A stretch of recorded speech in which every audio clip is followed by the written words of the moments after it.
যুবকরা বলছি, আপনারা মদ গাঞ্জার সাথে সম্পর্ক করবেন না। করবেন? মদ গাঞ্জা খাবেন? বাংলার লক্ষ লক্ষ যুবক বর্তমানে মদ গাঞ্জার সাথে সম্পর্ক করে জীবন ধ্বংস করে দিচ্ছে। এরকম হয় কি হয় না? আমাকে এক লোক কানলো, বলল, হুজুর, ছেলেটা দেখলাম খুবই স্মার্ট এবং শিক্ষিত, ফ্যামিলিও খুব উন্নত, মেয়েটাকে বিয়ে দিলাম, কিন্তু বিয়ের পরে তো মহা মুসিবত। এখন তো দেখি এই ছেলে ড্রাগ এডিক্টেড, মাদকাসক্ত, তার বাপ মা পর্যন্ত জানে না সে যে ড্রাগ এডিক্টেড। এখন তো হুজুর বাসায় কান্নাকাটি, নিজ হাতে এইরকম একটি মেয়েকে আমি বাবা হইয়া ধ্বংস করে দিলাম হুজুর। জোরে বলুন নাউজুবিল্লাহ, জোরে বলুন নাউজুবিল্লাহ। এইরকম যদি হয়, কেউ জানে না কখন যে ড্রাগ এডিক্টেড হয়ে আছে, তাহলে এরকম হইলে তো আমার মনে হয় সামনে এই ধরনের সিস্টেম চালু হয়ে যেতে পারে।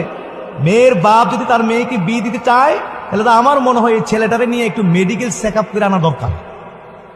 মেডিকেল চেক আপ করা দরকার আছে ভাই। তার বডির ভিতরে যে অ্যালকোহল আছে এটা কেমনে জানবে? মানে চেক করলে মনে তখন গিয়ে ঠিক হবে।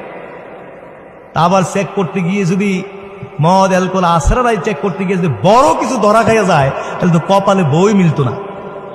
কপালে বউ মিলবে? তাহলে বিপদটাই আনবেন? বিপদটাই আনবেন না। চলে বলুন নাউজুবিল্লাহ। আমাতে খবর নেবেন, কারণ আমাদের বিচরণ অনেক দূর। মাশাআল্লাহ, সারা বাংলাদেশে বিভিন্ন ধরনের লোকদের সাথে উঠা বসা।